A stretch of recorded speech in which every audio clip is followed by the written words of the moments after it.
29 मार्च 2025 ये वो दिन है जिस दिन शनि देव का राशि परिवर्तन होने वाला है और इस वर्ष का ये पहला बड़ा राशि परिवर्तन होगा।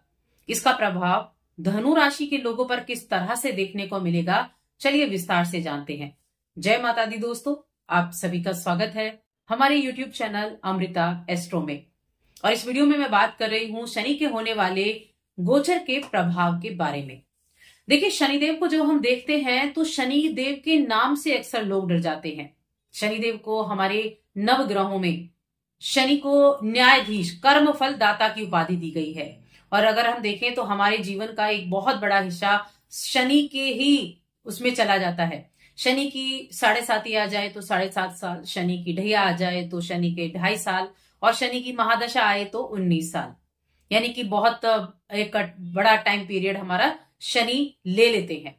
और शनि को कर्म फलदाता कहा गया है, तो हर कर्म का हिसाब किताब रखते हैं।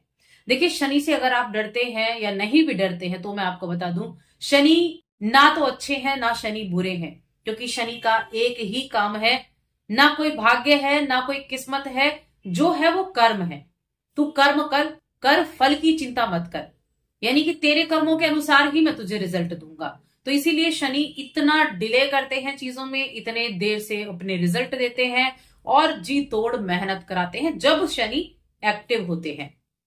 अब शनि अभी तक कहां थे? अपनी मूल त्रिकोण राशि कुंभ राशि में विराजमान थे। शनि की कुछ ऐसी राशियां होती हैं जहां शनि बहुत अच्छे रिजल्ट देते हैं। शनि की कुछ ऐसी राशियां भी होती हैं जहां वो अच्छे रिजल्ट नहीं देते हैं। अगर शनि अपनी राशि में हो, कुंभ और मकर में हो, तो शनि के लिए अच्छी पोजीशन होती है। शनि अपने मित्र के घर में हो, यानी कि वृषभ में हो और तुला में हो, तो भी अच्छे रिजल्ट देते हैं। लेकिन शनि अगर मंगल की राशि में बैठ जाए, मेष और वृश्चिक में बैठ जाए, कर्क में बैठ जाए, सिंह में बैठ जाए, तो वहां वो नेगेटिव रिजल्ट भी देते हैं। अगर मैं कुंडली के ऊपर बात करूं तो शनिदेव 3, 6 और 11 यहां बहुत अच्छे माने जाते हैं और 10वें भाव में भी ठीक ही माने जाते हैं। अब धनु राशि की मैं बात कर रही हूं और धनु राशि के लोगों के लिए देखें तो शनिदेव उनके धन भाव के स्वामी और तीसरे घर के स्वामी हैं। अभी तक तीसरे घर में थे और अब उनके चौथे घर में आ रहे हैं, केंद्र में आ रहे हैं। राशि कौन सी है? राशि आप ही की राशि के स्वामी गुरुदेव की राशि है, यानी बृहस्पति की राशि है, मीन राशि है। 30 वर्ष के बाद शनिदेव यहां प्रवेश करेंगे मीन राशि, आपके चौथे घर में। और इस चौथे घर में बैठकर शनिदेव की 3 दृष्टियां, एक दृष्टि तो सबके पास होती है, हर एक ग्रह के पास है, 2 स्पेशल दृष्टि है इनके पास, एक तीसरी और एक 10वीं। तो एक दृष्टि से आपके 6th हाउस को देखेंगे, एक दृष्टि से 7th दृष्टि से आपके 10th हाउस को देखेंगे और 10वीं दृष्टि से आपके राशि को देखेंगे। अब इसका क्या इंपैक्ट होगा? तो देखिए, सबसे पहली चीज तो शनि जहां बैठते हैं, कहते हैं उन चीज में वृद्धि करते हैं, लेकिन साथ में उस चीज के लिए आपको प्रयास भी बहुत करना पड़ता है। अब प्रयास बहुत करना पड़ता है से सुनकर आपको डरना नहीं है, क्योंकि शनि जहां भी आए हैं, जहां देख रहे हैं, वहां वो मेहनत करा रहे हैं। ये नहीं बोल रहे कि मैं नहीं दूंगा, वो कह रहे हैं कि मेहनत कर, फल की चिंता ना कर। अब मेहनत करेगा तो उस मेहनत का रिजल्ट मैं दूंगा, लेकिन पहले मेहनत तो कर। तो शनि जब चौथे घर में आएंगे तो एफर्ट तो कराएंगे, मेहनत तो कराएंगे, लेकिन उसका रिजल्ट भी देंगे। देखिए, धन भाव के स्वामी है, 11वें तीसरे भाव के स्वामी है, जो एफर्ट का ही है। तो धन के लिए एफर्ट करना है, एफर्ट के भाव के स्वामी है, चौथे घर में आए हैं। तो सबसे पहली चीज है, ये परिवार का भाव है, ये सुख संपत्ति, सुख सुविधाओं का है, भूमि भवन का है, माता का है। तो यहां इन सभी चीजों में आपको अपने बस एकाग्र होकर काम करना है, अनुशासित होकर काम करना है। अनुशासित होकर मतलब होता है कि किसी भी चीज को कंटिन्यू करने के लिए आप एक अच्छी टाइम टेबल को बनाकर चलें।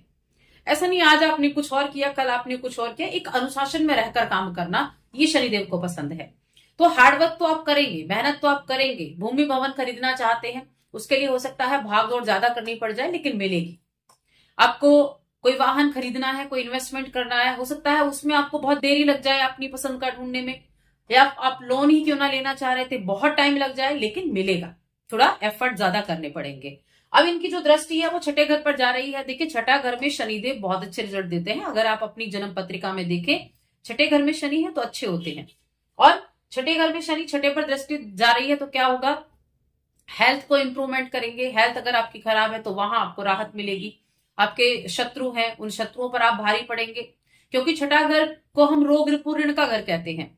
और जब भी यहाँ कोई पापी ग्रह बैठता है, देखता है, तो वहां उस घर से लड़ने की शक्ति आपके अंदर होती है और फिर उसके द्वारा रिजल्ट प्राप्त करने की होती है। तो इसीलिए एक तो फिटनेस पर ध्यान दें। फिटनेस का मतलब है अपनी हेल्थ पर ध्यान देना आपको बहुत जरूरी है। ऐसे ही हल्के में चीजों को ना लेकर चले, एक्सरसाइज वगैरह करते रहें कंटिन्यू, तो अच्छा रहेगा। शनि वहां आपको अच्छे रिजल्ट देंगे। जब आप शनि देखेंगे ना कि आप अपने आप को छठे घर पर दृष्टि दे रहे हैं, रोग का घर है, अब शनि कह रहे हैं कि आप कंटिन्यू तो करो, आप अपनी फिटनेस पर ध्यान दो, एक्सरसाइज डेली करो, फिर देखो आपकी हेल्थ कैसे अच्छी नहीं होती, तो उस पर आपको काम करना होगा। उसके बाद सप्तम पर दृष्टि जाएगी। सप्तम पर दृष्टि जाने से, सप्तम दृष्टि दसम पर जाएगी, तो करियर में एफर्ट ज्यादा करने पड़ सकते हैं, हर काम के लिए मेहनत ज्यादा करनी पड़ सकती है। आपके घर के जो भी बड़े सदस्य हैं उनके साथ अच्छी बॉन्डिंग बनाकर रखें, कुछ देने की चाहत मन में रखें। जहां आपके मन में देने की चाहत होगी वहां शनि अच्छे रिजल्ट देंगे, क्योंकि शनि दास हैं, शनि नौकर हैं, वो काम करना जानते हैं, दूसरों को देना जानते हैं, इसलिए देने का भाव आपको रखना है। हर जगह पर ज्ञान है तो ज्ञान बांटें। और हमेशा कुछ जो आपके नीचे काम करने वाले लोग हैं, सर्वेंट हो गए या आपके ऑफिस में कोई काम करने वाले लोग, तो उनके साथ अच्छे से पेश आना, उनके हर किसी ना किसी तरह से आप मदद करते रहना, ये चीजें बहुत मायने रखती हैं। आपके लग्न पर भी, आपके लग्न यानी आपकी राशि पर भी दृष्टि जा रही है, तो थोड़ा स्लो काम हो सकता है, लेकिन यह एक प्लस पॉइंट ये होगा कि गुरु बृहस्पति मई के महीने में यहां आ जाएंगे सप्तम भाव में। तो एक तो शनि दसम दृष्टि से देख रहे हैं, फिर गुरु अपनी सप्तम दृष्टि से देखेंगे, तो मई के बाद चीजें बहुत अच्छी हो जाएंगी। दो ग्रहों की ऐसी दृष्टि होना, शनि और गुरु की, अध्यात्म से आपको जोड़ सकती है, अध्यात्म की तरफ आपको लेकर जा सकती है। एक स्पिरिचुअल जर्नी है उसको आप स्टार्ट कर सकते हैं, तो उसके लिए बहुत अच्छा है। जहां एक तरफ शनि उन चीजों को बंद कर रहे हैं, यानी प्रयास जो बहुत ज्यादा एफर्ट डलवा रहे हैं, वहीं गुरु की जब दृष्टि जाएगी तो चीजें सामान्य हो जाएंगी। तो कहीं ना कहीं ये जो समय होगा धनु राशि के लोगों के लिए चीजों को प्राप्त करने का भी है। सिर्फ एक अच्छी दिनचर्या अपनाकर, अच्छे अपने कर्म के प्रति समर्पित रहकर।